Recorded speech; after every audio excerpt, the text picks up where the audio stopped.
Terrence Bud Crawford offered a fight and denied a fight, according to reports. And who he was denied is very interesting, and who he was offered was very interesting.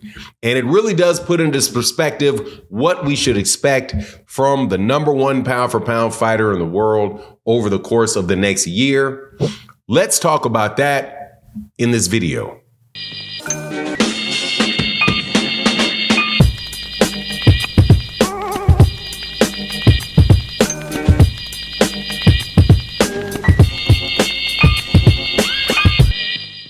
All right, welcome back to the channel. It's your boy Fanon. In this video, we're going to talk about the best fighter on the planet, Terrence Bud Crawford out of Omaha, Nebraska. And word out there is that he is not being allowed to fight Errol Spence Jr. in the rematch, and that he was offered a fight against Lubin. Now, if that doesn't tell you what is going on, now I'm not saying this is verified or, I talked to anybody at the PBC or this is something that Terrence Crawford said. It shows you a problem going on. However, wherever there's a problem, there's an opportunity, whether you can call it an opportunity for improvement or an opportunity to correct something that has gone wrong in the past by realizing, hey, man, I need to do something different. So it's an opportunity to learn. I think that there's a great opportunity here for Terrence Crawford and for the rest of the boxing world. Now, before I get into that, though, let me welcome you back to the channel. If you're new to the channel, please accept my invitation to hit the subscribe button, hit the bell icon so you can be notified of when we release more videos. And thank you to everybody that supports and the super thanks of videos like this. Matty, you the king of it. Thank you. Shout out to everybody that's out there. But let's get into this. By the way, I want to dedicate this video to somebody I've not seen in a while, King Judah. I hope you're doing really, really well. I've seen you out there on other chats. I know I have a morning show, so haven't had a chance to say what's up to King Judah. Hope you're doing well, King Judah. Hope you're doing well, Expensive Paper. Both you guys. I actually saw you guys in the chat. I wanted to say what's up, but I don't usually go into other people's chats and say what's up. I just listen for a minute, kind of get in and get out. But you guys were on my mind, and you guys have been such good supporters over the course of years. I wanted to take a chance to say hello to you in a video specifically. Now let's get into this. Terrence Crawford, according to reports, was trying to make a fight with Errol Spence Jr. and the PBC doesn't want the fight. That I think doesn't sound unreasonable, seeing as Floyd Mayweather Jr. himself said, look, you're having a hard time getting the fight with Errol Spence Jr. done. So that's Floyd Mayweather. Floyd Mayweather Jr. is big time in the PBC, will definitely have information as it relates to that particular fight being made. And he says that he's having a hard time doing that. Now, Floyd Mayweather Jr. himself has suggested, hey, man, do a couple things. You can fight Jaron Ennis, and that's a big money fight. That's a big time fight. And you can fight David Benavidez, who, in order to line yourself up to fight Canelo Alvarez, because, that's a fight that you really want. Now, the one that I know was originally offered to him, or at least is being said, there's two people, the second name of which, I won't get to the second one because the first one is really the fight that would be next for him, which would be Lubin. If you're not familiar with Lubin is a southpaw out of Florida, 154 pounder, recently won a very big fight against, what is his name? Basically one of the up and coming PBC Mexican fighters, big up and coming fighter. And people thought it was a controversial win, but Lubin pulled that off. That's coming off of a loss that Lubin had not too long before that against Sebastian Fundora, big 6'5", 154 pounder. That was a good fight, but just was outsized and, but just a really, really big, great war, man. One of the best fights we've seen in a while between Errols Lubin and Sebastian Fundora. But he comes back. I do believe it was Abel Ramos. Was it Abel Ramos? The younger Ramos brother that he winds up beating. So now, hey, man, he's on a winning streak. He's looking good. Get this fight with Terrence Crawford. But the problem is what?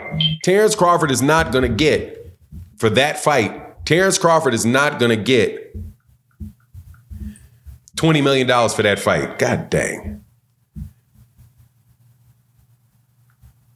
He's not going to get $20 million for that fight. Did a video and didn't turn the mute onto my phone. And all of a sudden, all kind of notifications come through. He's not going to get the $20 million that he wants for that fight. So what are you going to do if that's the only thing that's available for you? Now, I've told people this before, that Top Rank is really not interested in Terrence Crawford. That is obvious because Terrence Crawford has sued them and left them and sued them for not properly promoting him.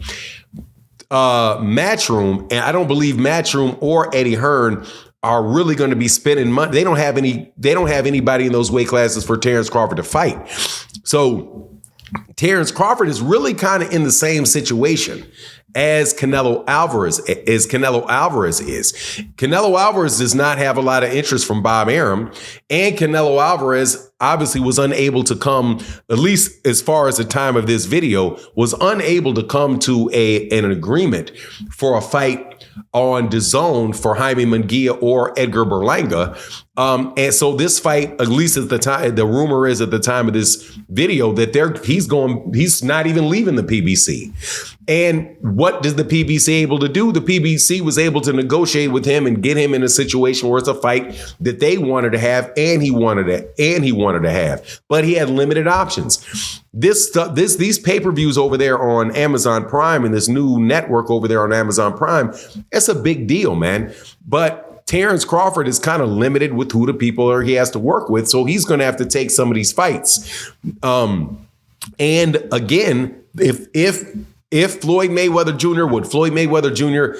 is saying is representative of what Al Heyman thinks and what the business realities for the people that are, looking at the dollar and cents with the PBC are saying, dude, you're going to need to go to get Jaron Ennis. You're going to need to get Jaron Ennis. You're going to need to get David Benavidez or somebody like that to get the type of money that you want to get. Now, the good thing is, and this is where I'm telling you, I think Terrence Crawford needs to be very careful, is where you have Jaron Ennis, who's about to go to purse bid with Cody Crowley.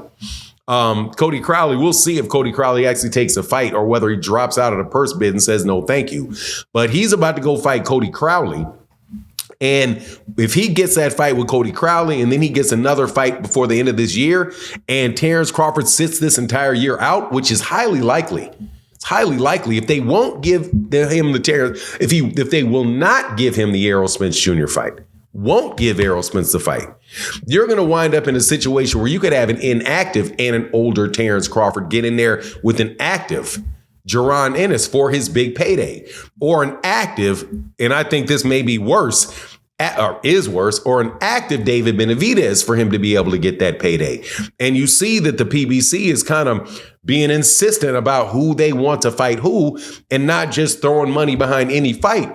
And that is demonstrated by the fact that they wouldn't pay the money for the preferred opponent for Canelo Alvarez, according to rumor, which was Jamal Charlo. So, look, man, it's just going to be real interesting to see what happens, man. And I'm certainly hoping that this is a opportunity for boxing fans to get some really good fights. Terrence Crawford to get some really good money towards the end of his career.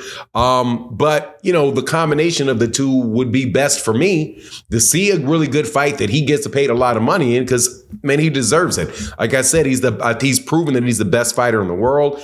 And, hey, man, like any other thing in the world, you would think that the best person at something would get the most money because they are the best. But that's not necessarily how it works when you're trying to sell an event. You've got to have people actually want to buy it. So Terrence has got to get some fights that people in that are backing the fight believe will be the most profitable. But anyway, that's my take on the matter. Please let me know what you think in the comment section. And with that, I'm out. Deuces.